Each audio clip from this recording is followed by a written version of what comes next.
Hello, and welcome back to Black Mental Health Matters. Our mission here is to encourage open dialogue around mental health among Black communities. I am your host, Micaiah Williams Franklin, and today we have two special guests with us discussing the topic of suicide in adolescents. Just gonna go ahead and add them to the screen.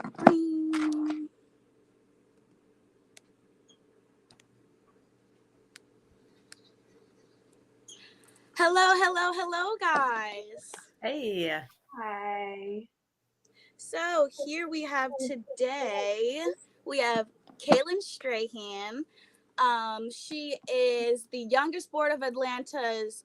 I'm so sorry. The youngest member of Atlanta's Review Board, and she is the author of a book that she published when she was younger called "Embrace You." And we also have Roxanne. I'm sorry if I mispronounce your last name. Is it Marion? yes, it is. All right, perfect. So, Marion, to begin, would you just mind telling us a bit more of your background, please? Okay, my background is in education. I used to be a teacher and I used to be a corporate trainer. Um, Currently, I am a speaker and I go around and I speak about mental health in the workplace.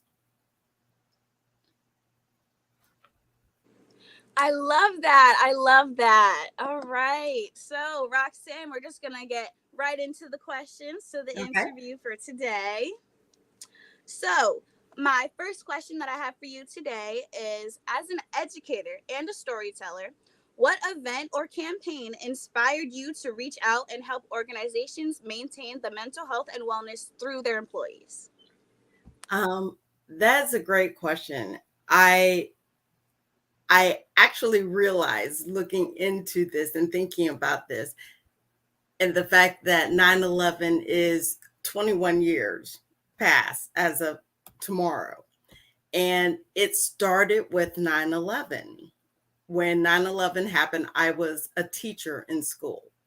And I remember how chaotic things became because the parents started to come in for their kids and they wanted to put their hands on their children right then.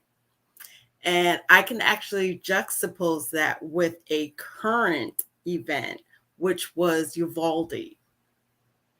And in Uvalde, Texas, the parents there wanted to put their hands on their kids immediately to know that they were okay, to know that nothing had occurred with them.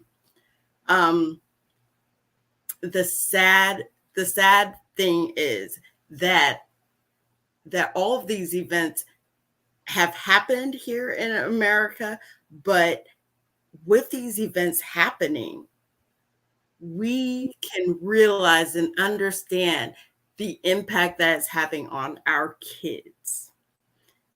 We see that it's having an impact on the parents and on adults because we see how they have reacted. But we're not taking into consideration the impact that it's having on our youth, on our adolescents, that stays with you. And I think there's a big problem when we just kind of go past it. It happened. We might talk about it within the 3 months of it happening, and then we're acting as if that just goes away.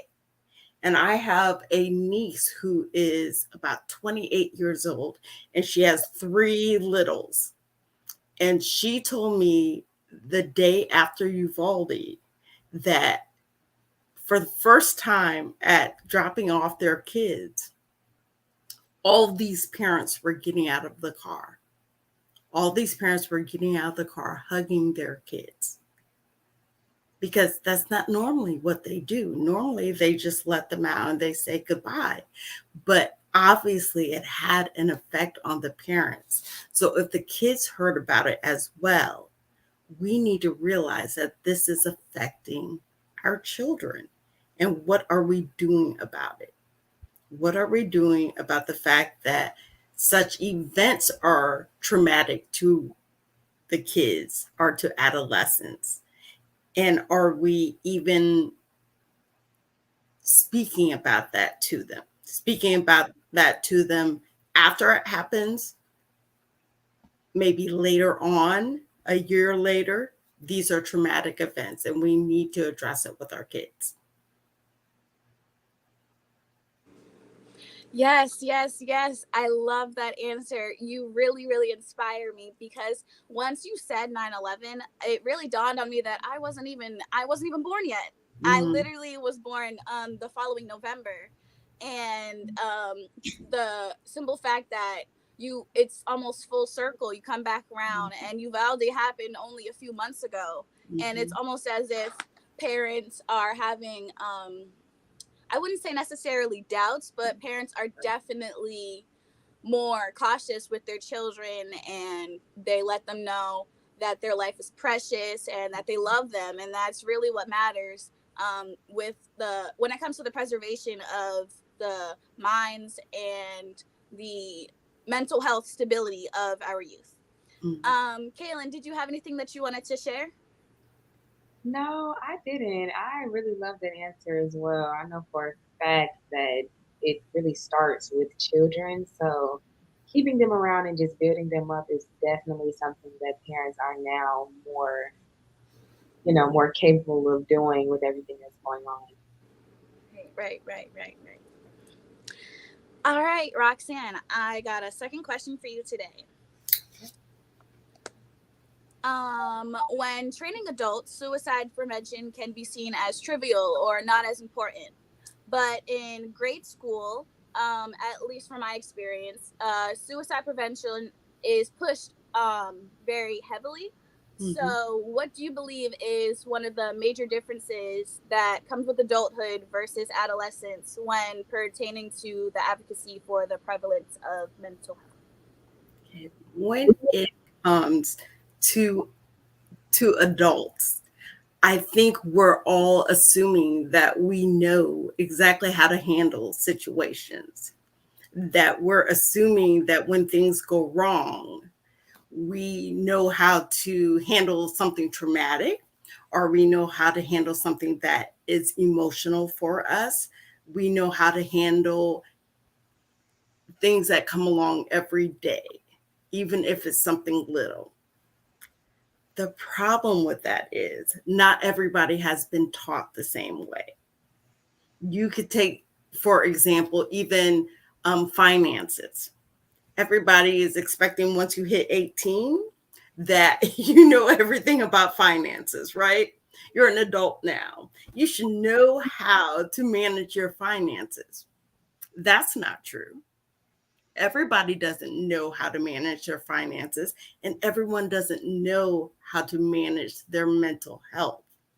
When it comes to adolescents and youth in school, we have come to the place where we understand that we need to teach and train and let kids know things happen and this is how you react to it. And if you react to it this way, you have the ability to get help or assistance or see other people. There was a time when, and I'm aging myself here, there was a time when we didn't even say depression. Depression, what was that word? I believe it just came up. It may have been in the dictionary, but back in the 1990s, 1980s, we didn't talk about depression. We didn't talk about mental health. So there are a group of people who all of a sudden that has become important and we address it with our youth, but we're assuming that adults know about it. That is not the case. They need to be taken into consideration as much as the youth need to be taken into consideration because not everyone has had the opportunities that other people have had. So we have to teach people how to treat themselves. I'm sure you've heard the quote that you teach people how to treat you, you have to teach yourself how to even treat yourself. You need help with things. It's okay to ask.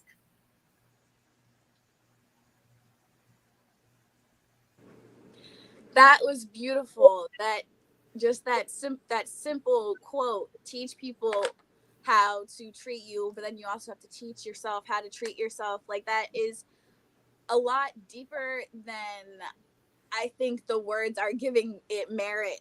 Like Mm-hmm. it's really, really important to know yourself and to find yourself and to enjoy that journey in finding yourself.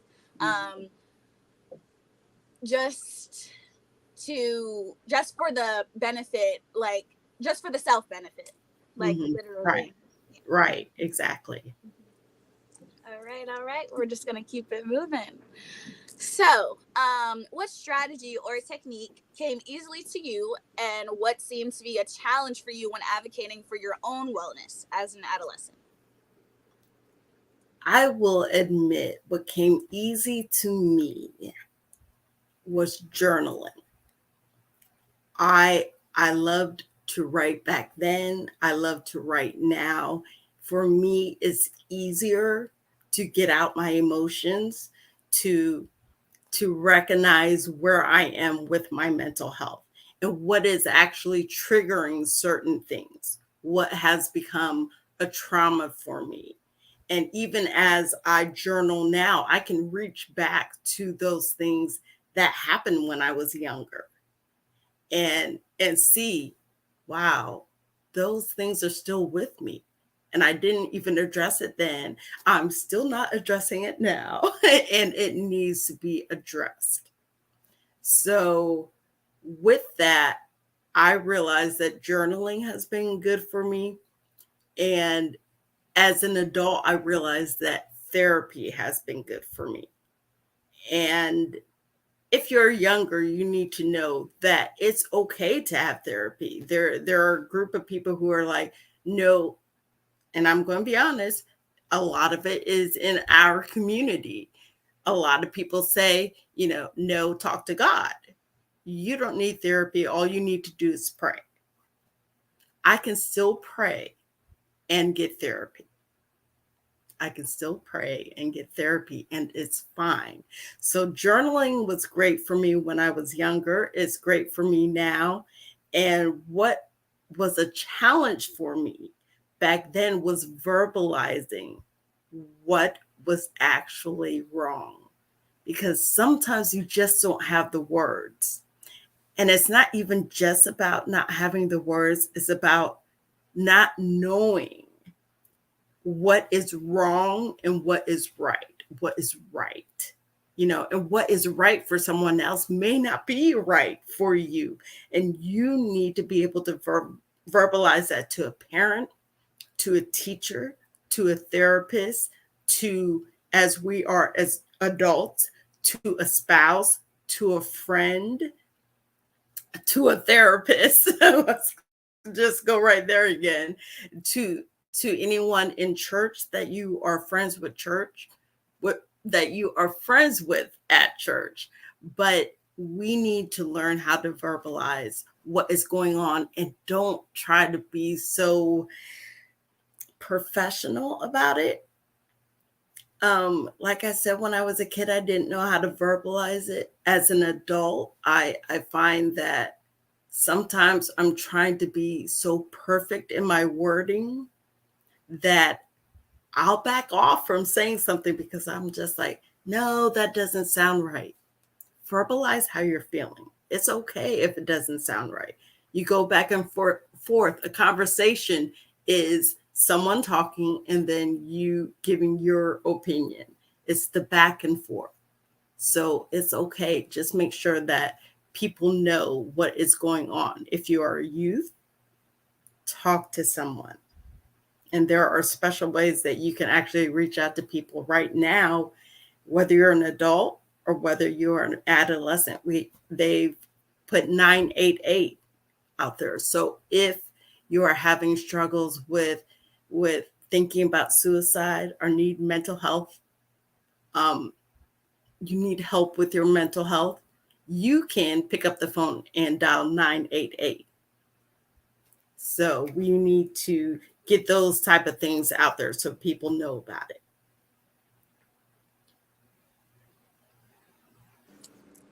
Yes, yes, yes. I definitely do um, believe that those lifelines, those hotlines, do have certain benefits. Although, just to piggyback off of what you already explained, the importance of knowing that there's someone there to listen, the importance of realizing that it's okay to need someone to listen. Mm-hmm. Um, I feel as though um, when it comes to suicide, today being World Suicide Prevention Day, I Mm-hmm. feel as though when it comes to suicide prevention, it's not hard to, well, it is very, very hard to come out of your comfort zone and ask for the help that you need. However, once you get out there, I definitely feel as though once you're heard, you not like those thoughts are just gonna click off and go away, but I definitely feel like that's one of the first big steps Mm-hmm. towards maintaining the prevalence of your mental health, even Yeah. as an adolescent too. Mm-hmm. Right. Right. All right. Another question that I had today for you, Roxanne, was I understand how hard it can be to cultivate an environment where trust and vulnerability go hand in hand.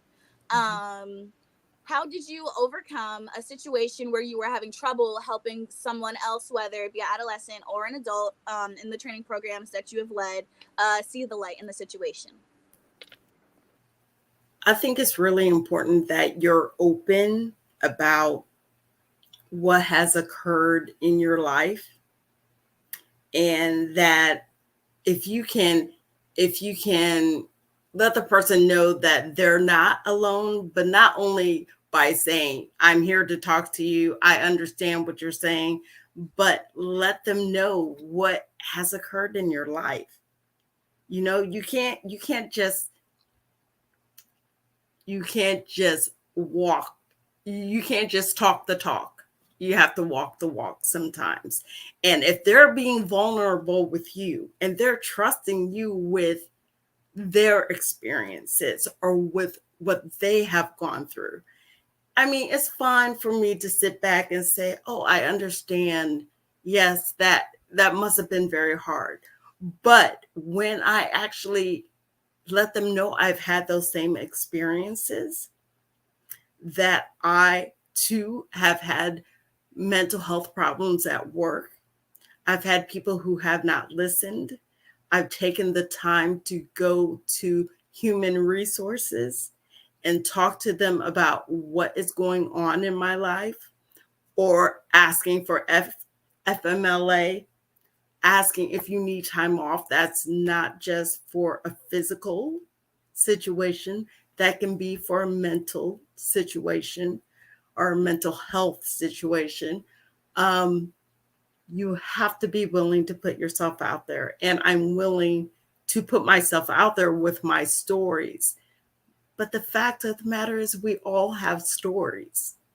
We all have stories. And for some reason or the other, and I know it's a trust issue, we're unwilling to put ourselves out there because we don't want someone to judge us where we are or where we have been. And there's, for instance, when I said whether or not you have a physical issue or a mental issue, I corrected myself because I cannot stand when they say, oh, they're mental, or oh, something's mental about them. That's a mental health issue. So if we open ourselves up to let other people know, I've been there and this is what happened for me. And when I was able to talk to people about this, I was able to get this kind of help. That helped more so than making it generic, like, oh, yes, I see. You probably need to go talk to HR. People can't connect with that. So that's what I I actually take pride in that, in my willingness to share my story with people, that I have had mental health issues that have come into the workplace, and I have reached out for help, and people have been there for me. So I just go back to letting them know that the same can happen for them. Yes, yes, I 100% agree. Having that ethos and having that background with dealing with your own mental health prevalence. I'm sorry, not prevalence, with your own mental health, um, like just sustaining your own mental health, Mhm. is definitely, it does come in handy when you want to extend your own reach and help others outside of just even your basic own community.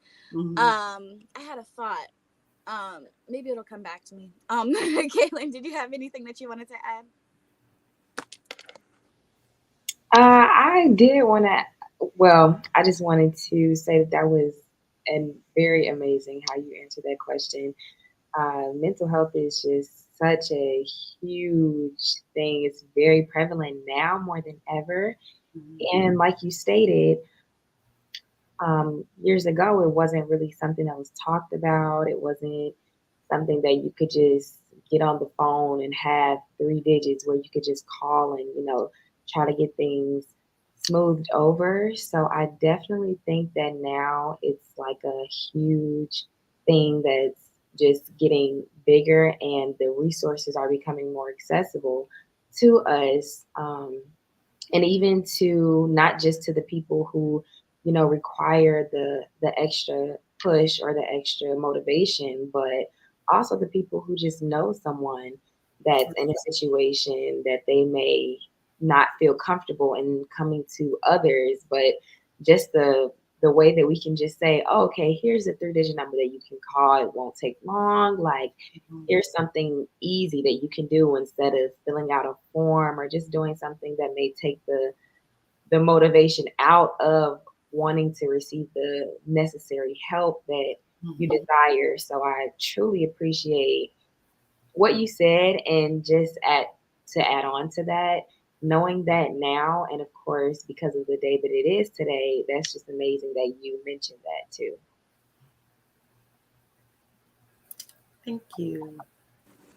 Yes, yes, yes. 100% agree with the both of you. All right, Roxanne. I'm sorry. The last and final question I have for you today is: with COVID-19 creating so many remote and virtual job opportunities, it Mhm. has also posed threats to mental health and wellness in the workplace online. What's one tip you'd give to online employees or adolescents seeking education online to maintain the prevalence of mental health, wellness, and suicide prevention? One thing I would like to say about the remote people working remotely, I wish I had a remote job back in the day. But in all seriousness, you have to be careful with the isolation, because one thing that came out with COVID-19, which was horrendous, COVID-19 altogether, it was a horrendous time going through that pandemic. But what became very clear was that we don't like to be isolated, because all of a sudden it was right in front of our faces, the mental health issues. We were willing to talk about it. We were all in one space. We were isolated together, if you will. We were isolated together. Everybody was isolated, and everybody was talking about how it was affecting their mental health to be isolated. So if you are working remotely, please make sure that you're still making a connection with people. Make sure that you're still having some hands-on time with people. If you were in a workplace already, in that very same workplace, and now you're able to work remotely, there were friends that you built a relationship with. And even if they're not friends per se, they're coworkers who may be in the same position that they're now working remotely. They don't have that connection to anyone else. And maybe they would just like to be able to have a meeting, go out to eat, just like we go to lunch together when we're at work. It's kind of hard when you're working remotely. I personally have thought about the holidays coming up and how wonderful and awesome it is that during the holidays, when you're at work, you have all those, white elephant parties, and you have the gift exchange, and you have, Christmas parties. What about the people who are working remotely? What's going to happen with that? It's going to bring up some feelings. So if you can plan now and think of ways that you can get together with the employees who are working remotely. You employees who are working remotely, think about getting together with other employees who are working remotely, and also include those people who are working remotely. Let them know when the parties are. Let them know that they're invited. Let them know that you're thinking of them, even if you send things to the house. But I implore people who are working remotely, please make sure you get out and about, because it is very easy just to stay at home. I work at home. I take care of my kids. I cook at home. I clean at home. You have to get out. You still have to make sure that you are having contact with the outside world, if you will. And no, it's not enough to just get connected and speak to your spouse who's also at home. You have to get out there, get out there. And I will add, no, it's not enough that you go to those teacher meetings with your kids' teacher. Speak to people who you're friends with. Believe me, it works. I have been isolated before. I had to be at home sick. Imagine I was sick. I had just gotten a divorce, and my cousin had just passed, and I was very close to my cousin, and I stayed isolated. And I lost a whole year. There's a year of my life that I just stayed isolated. Can you imagine losing a whole year, 2 years, because you don't want to get out there and, you know, break the mold, do something new, do something different. Don't just stay isolated. Yes, that was beautiful because during quarantine, there were so many different things that we weren't allowed to do. But Mhm. then again, there were so many things that we were allowed to do, and it was just about finding the balance because isolation, like you did mention, isolation can hit really, really hard when it comes to mental health. So being able to maintain your connection with the outside world when in isolation or in quarantine is definitely eye opener and can definitely help you maintain your mental health. Right. All right, thanks so much, Roxanne. I really appreciate you being with us today. We're just gonna switch on over to Kaylin. So, Roxanne, would you mind just muting your mic just one quick second? Thanks so much. And again, feel free to join in if you have anything to add once I ask Kaylin the question, and of course she answers. All right. All right. Hi, Kaylin. How are you doing today? Hi, I'm great. How are you? I'm doing well as well. Well, thank you so much for even inviting me here today. I am so excited. No problem. I'm actually super excited. This is going really well for my first show. I'm very grateful. All right. So we're just going to hop into the questions for today. So my first question I have for you, what is about your book? So, would you mind telling us a little background about your book? What age were you at when you wrote it, and what was the inspiration for you to write it as? I'm sorry, at such a young age. Sure. So I participated in the Miss Black USA Talented Teen pageant in 2017, and we needed a platform. And this was the first pageant that I had ever done, ever. So I was looking up YouTube videos, like how to walk, how to do the basic things, because I'm like, I don't know how to do this. And so because I really enjoyed just encouraging people or trying to encourage people and motivating others about just loving themselves 100%, 110%.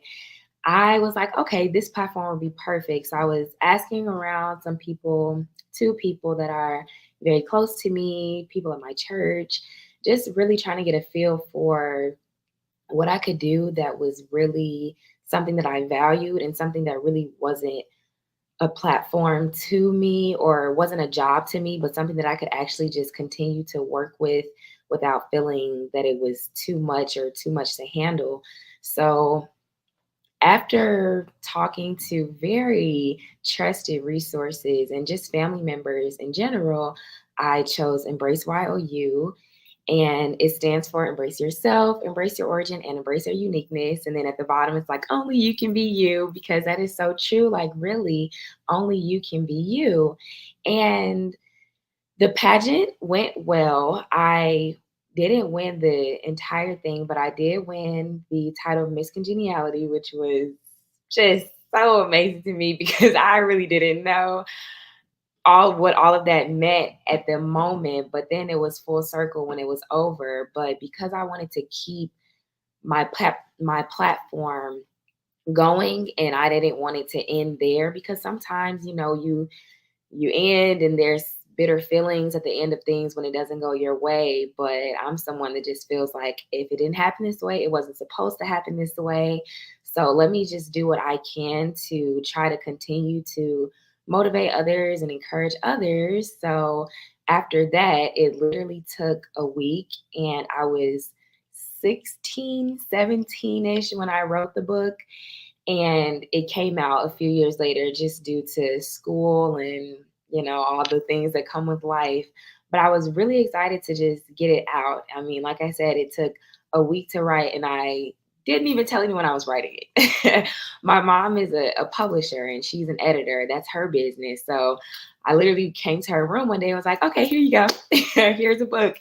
And she was just like, what? Like, I didn't even know you were writing a book. Like, what are you talking about? Like, my own daughter just wrote a book and set it on my bed or gave it to me in my hand and was like, well, can you edit it? Like, here it is. And I didn't tell anyone, only because I was just writing. Every day I was writing in there. And I was like, okay, I'm going to finish this soon. I'm going to finish it soon, because I didn't give myself a timeline at that moment. I mean, I was still freshman, like second semester, sophomore year. So I'm like, maybe it's not that big. Like, I'm just doing something that I want to do. I mean, I've always been a writer. So it was really something that was close to my heart. And because of the things that were going on at that time, also like societal standards, especially on Black women, I was like, this would be perfect to just get out. And it's everything that I would want to say to someone if I don't have the chance to say it. It's all in words. It's always going to be here. So I feel like this would be the best way to get my values out without actually having a conversation with someone. Oh my God, Caitlin, that was beautiful. I loved it. Um, Yeah. it's just a lot. I have like I was making mental notes as you were saying. So I'm just gonna backtrack to the beginning. I believe you were talking about how uh,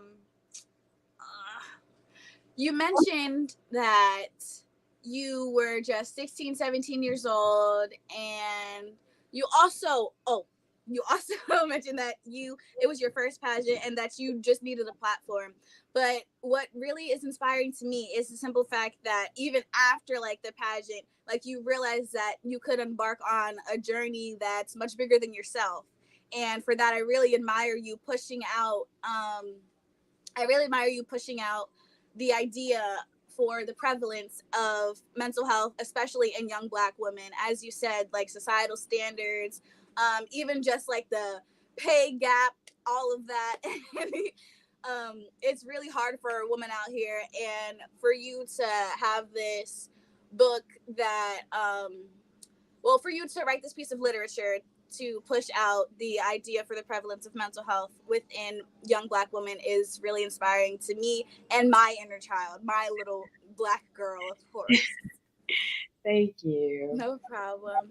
Roxanne, did you have anything that you wanted to add? I just wanted to say how amazing it is that you realized that you had to continue the platform, that you didn't just stop right there. And writing a book, awesome. I love the fact that you wrote a book. Yes, yes, awesome. All right, to keep the ball rolling with the literature based questions. um, so you wrote your book at a young age, but now you're in college. Yeah, obviously, yeah. You're in college now.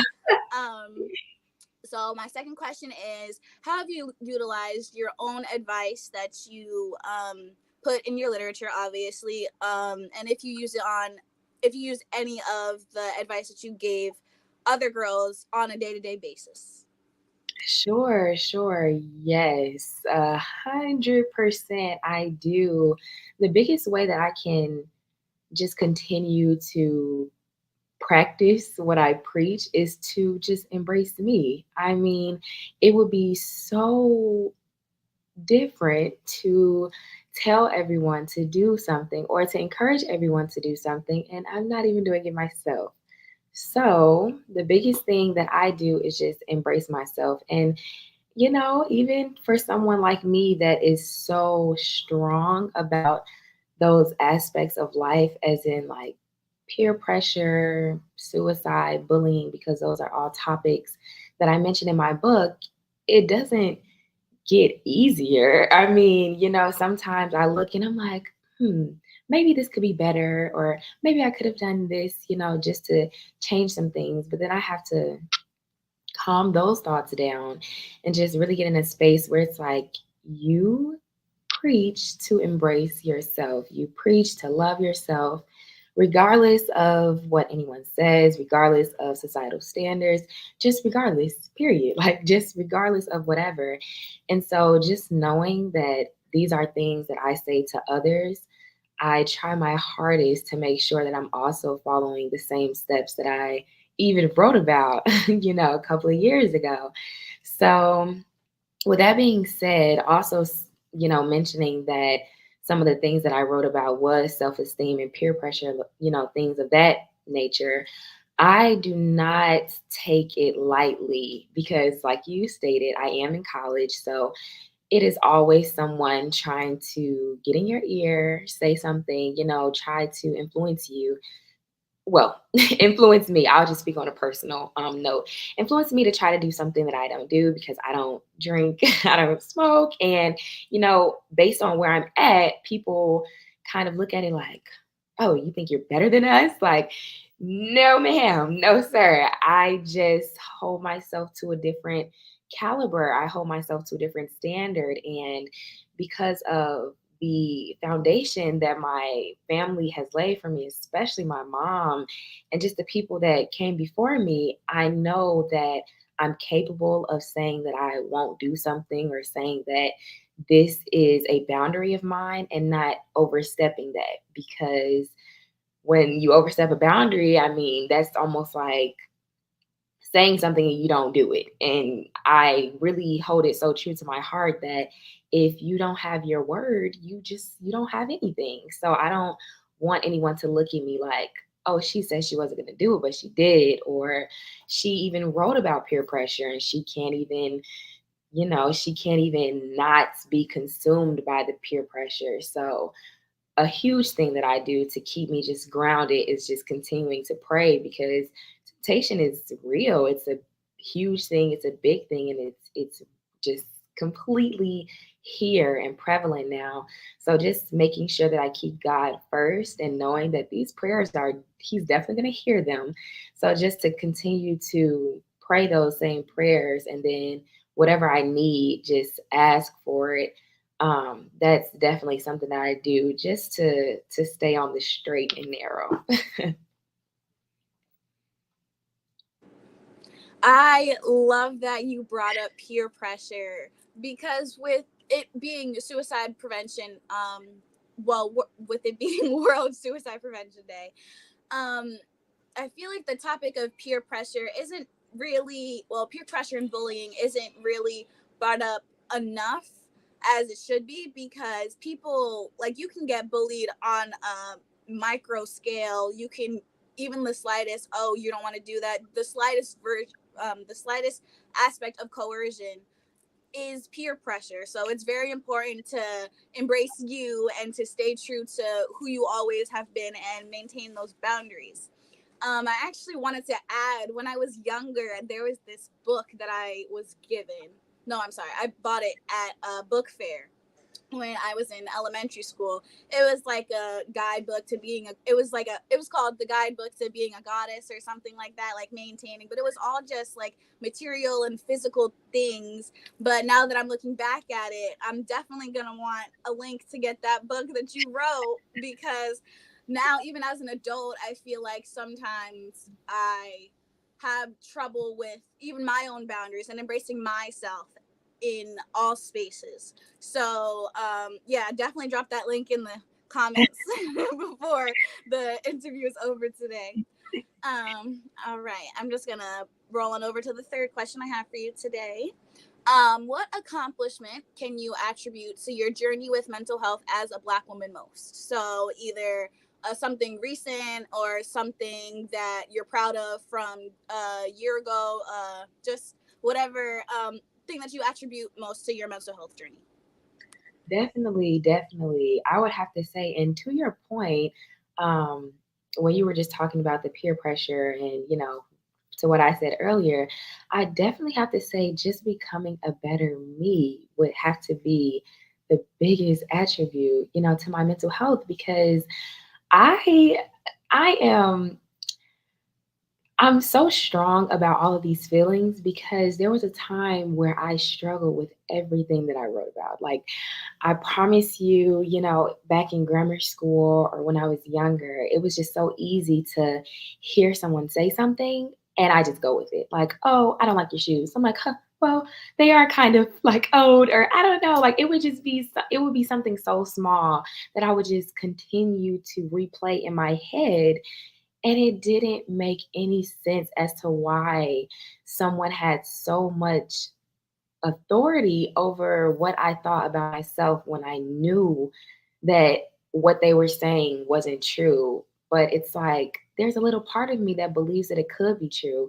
And because of those moments in my life, I knew that when I started to actually open up and even write about something, all the topics that I wrote about and actually give it to my mom and she actually published it for me, I knew that I was getting out of the shy stage, or just getting out of the stage in my life where people could push me around or say something and I believe it. So saying that and knowing that I used to be on the other side of things, like I used to be the one that was bullied. I used to be the one that, peer pressure consumed me. So over the years, I just didn't want to be that person anymore. I'm like, I am so strong. I mean, I was born to be a leader. I was born to be a strong Black woman, a strong individual.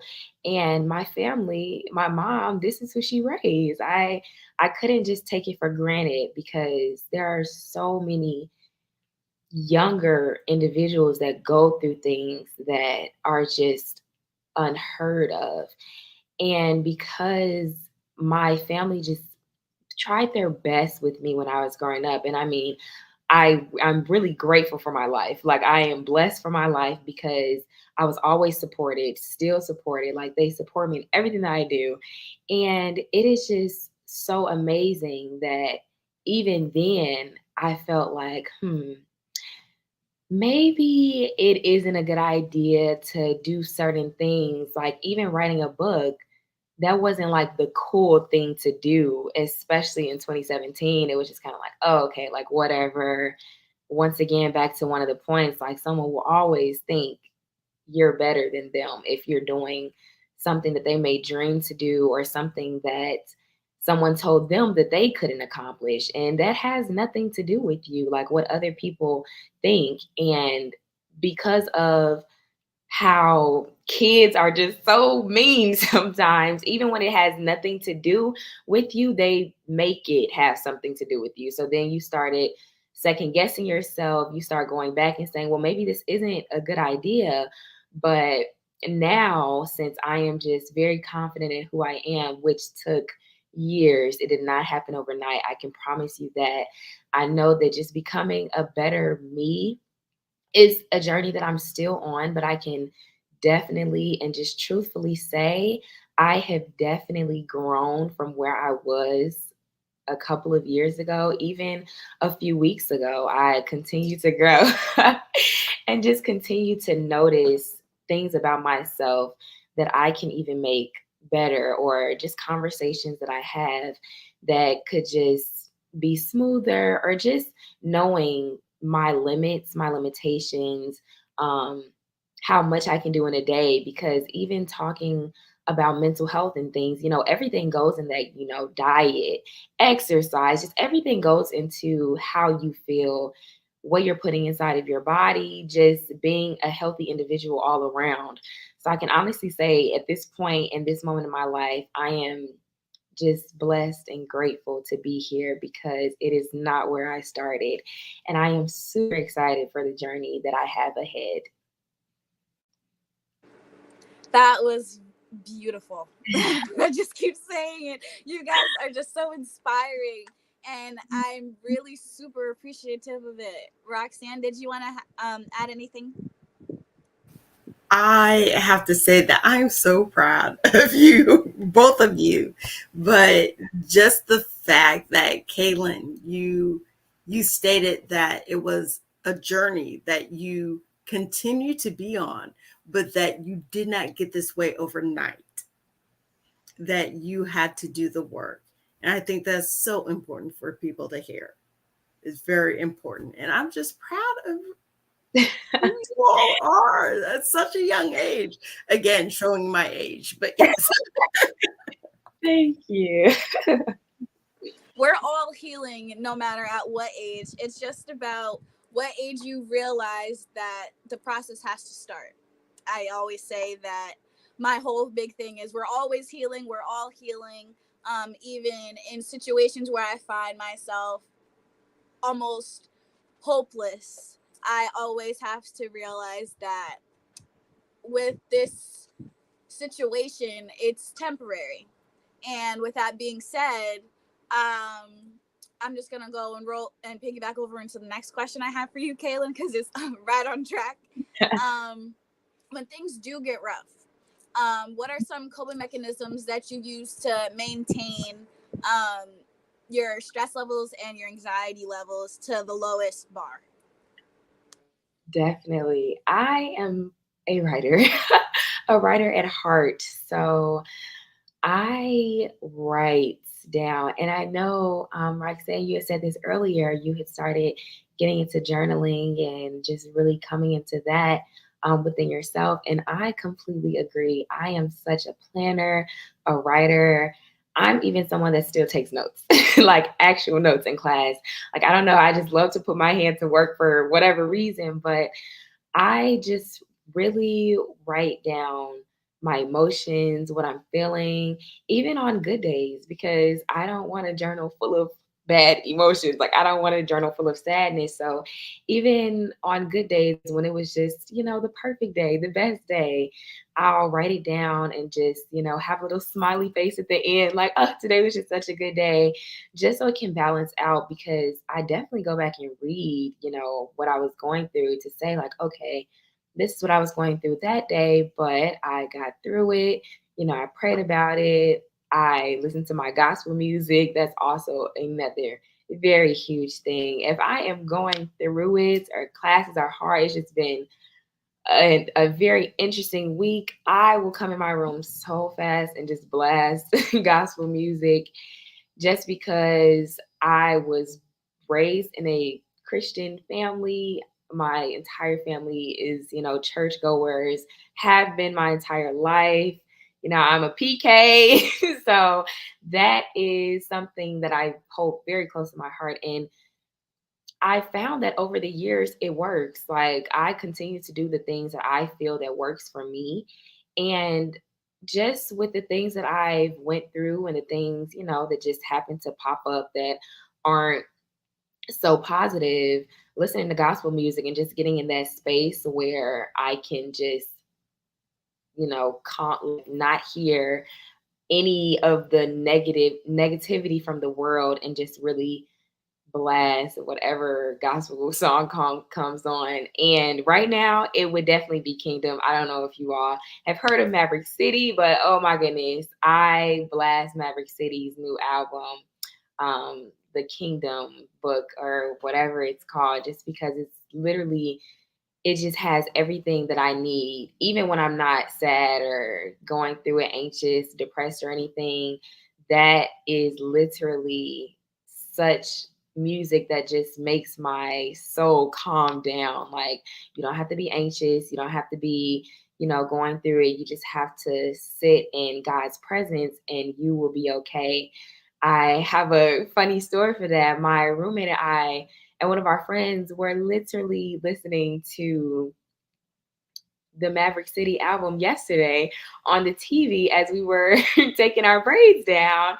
And it was just such an amazing moment because we're just looking at each other like, wow, we're really juniors in college, continuing to keep God first and just knowing that although life may be trying at this moment, it's not going to be this way forever. Like you also stated, it's not going to be like this forever. So just knowing that, it's like we just got happier as the song progressed because we're like, oh my goodness, like we both know this song, number one. It's one of my favorite songs on the album.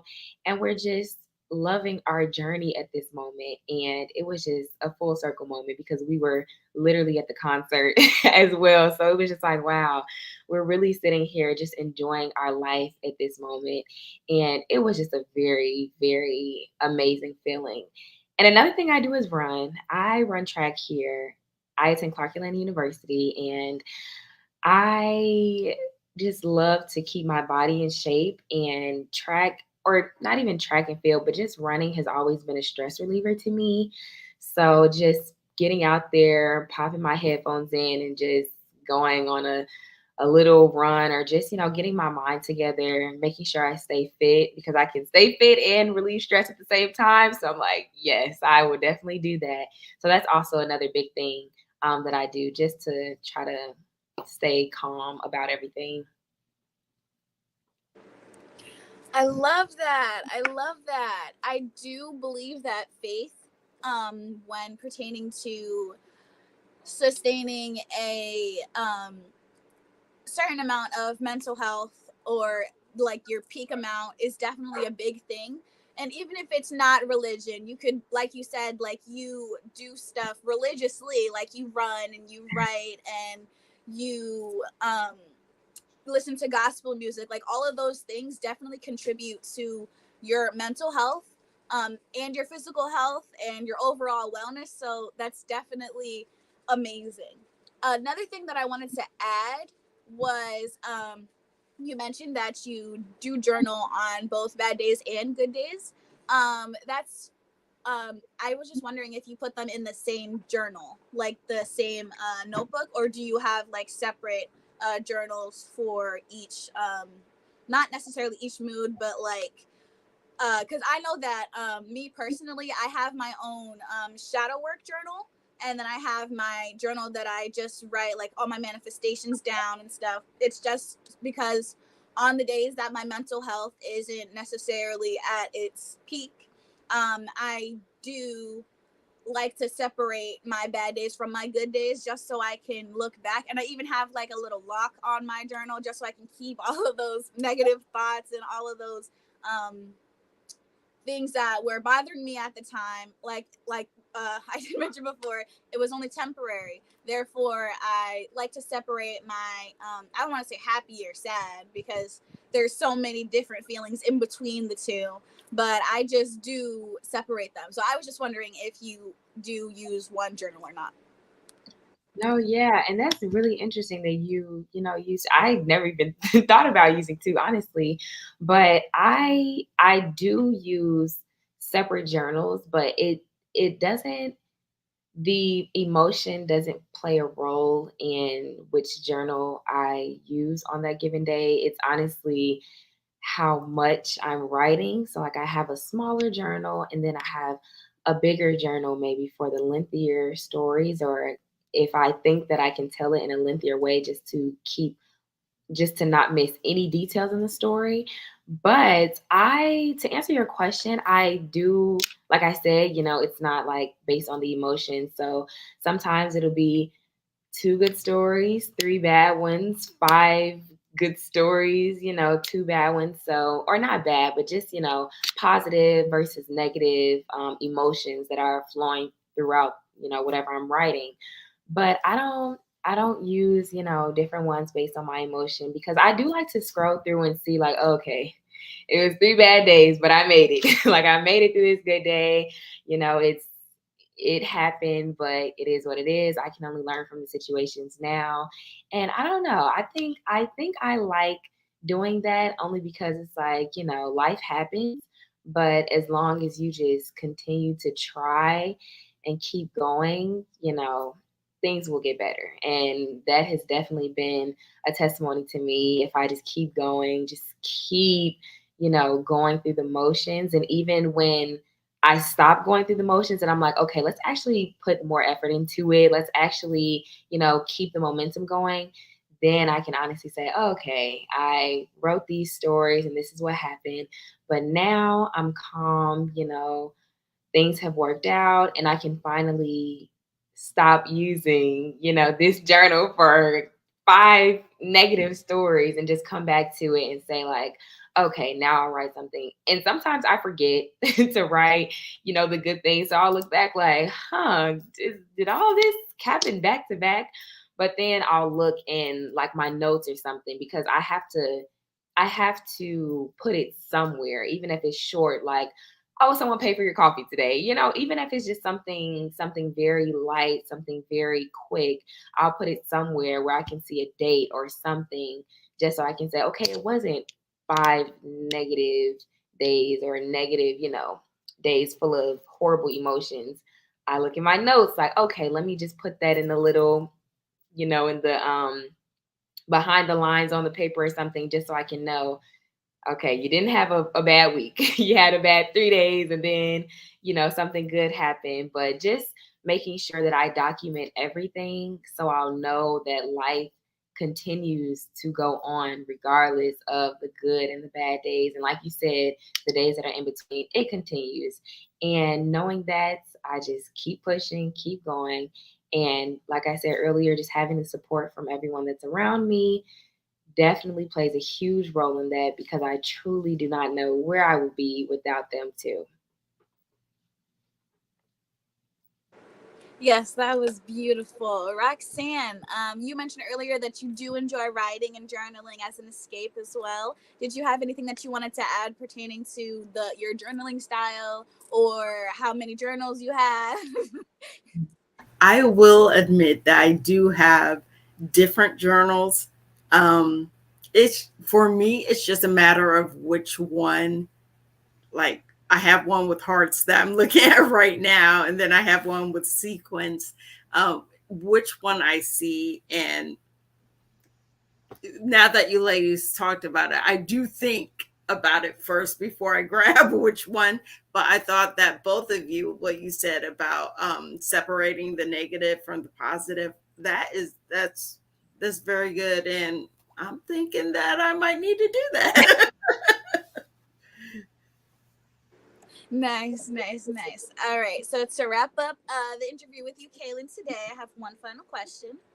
At a time that you felt your lowest, how were you able to overcome that? Definitely. I think about my goals. I think about what successes I want to have and what story I want to be able to tell when when I'm older, retire, and and all those things.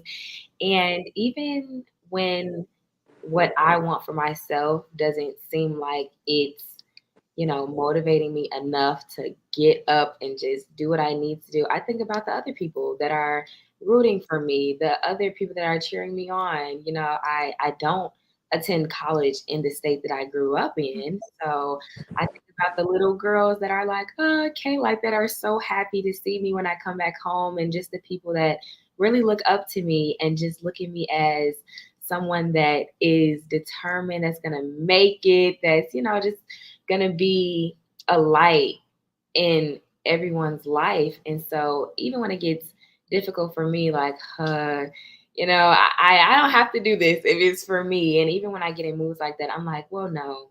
My mom is rooting for me. My brother is rooting for me. My two little nephews, they're rooting for me. So it's like, okay, let me get up and let me do this, because I honestly feel like sometimes it's easier to let yourself down, but when you have someone else that's really pouring into you and just, finding every possible solution to help you get to where you want to be in life, get to where you're going, or just helping you succeed in whatever your goal may be, it's a tad bit more difficult to let them down, because they're just imparting so much wisdom and time into their relationship with you. And so, because of that, like I stated, if I'm feeling down or just feeling tired or just drained, and I'm like, maybe for myself, I don't have to today, but for them, I have to right now. That always just helps me to continue to keep going and to actually get out of my bed and just do it. Just like Nike, just do it and continue to have the best attitude I can, to continue to be positive, continue to um, just being myself, and knowing that if you don't do it, who will? If I don't complete it, who will? I truly want to be the first in my family to just do so many things. And how will I do that if I'm not getting up early, or if I'm not staying true to myself? So I'll honestly say, if you can't do it, and anyone who's watching, if you can't, or you don't have the will to do it for yourself in that moment, pick one person, or pick however many people you need that you just absolutely cannot let down, and do it for them.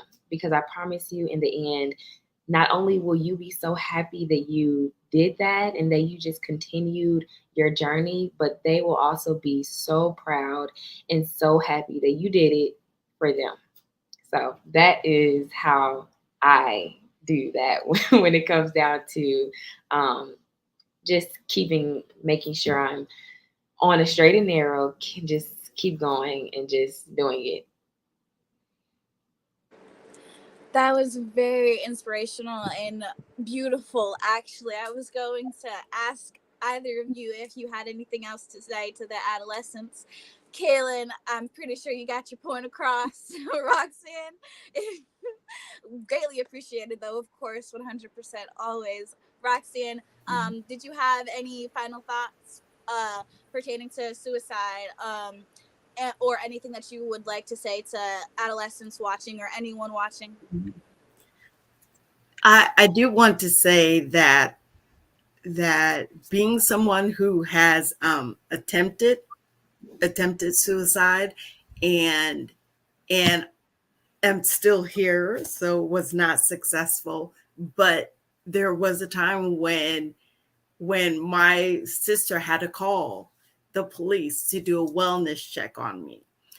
And I have come to the point, the reason why I don't go there anymore is because I've said, I want to see how the story ends. I want to know what God has for me. What is everything else? And if I'm not here, I won't be able to see it. So I know that there is a lot of people might get a tattoo or wear a necklace with a semicolon, meaning my story isn't over yet or your story isn't over yet. Please remember that. Reach out for whatever help. These ladies have talked about journaling, what you can have in your head and in your mind, what you think about to go on. Think about those other people who will miss you. You know, it's not just about who they will miss, it's about who will you miss. So I just wanted to say that as well. And thank you for giving me this format to speak today.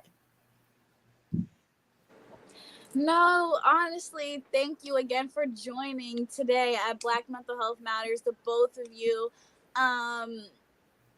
I just really appreciate the both of you being here, and I'm just at a loss for words. Your story was very, very touching, and I'm grateful that you are still here. I hope that you are as well. Yes. Yes. All Thank right. you. All right. Thank you guys so much for joining me today. I hope everyone watching enjoyed. So I'm just going to go ahead and close out this interview. Thank you guys again so much for joining. Mm-hmm.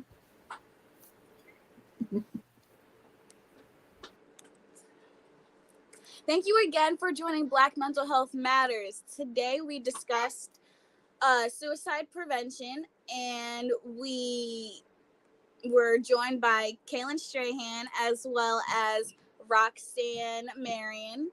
And I just want to thank you, the audience, again for joining this stream, my first stream, my first stream with Black Mental Health Matters, for World Suicide Prevention Day.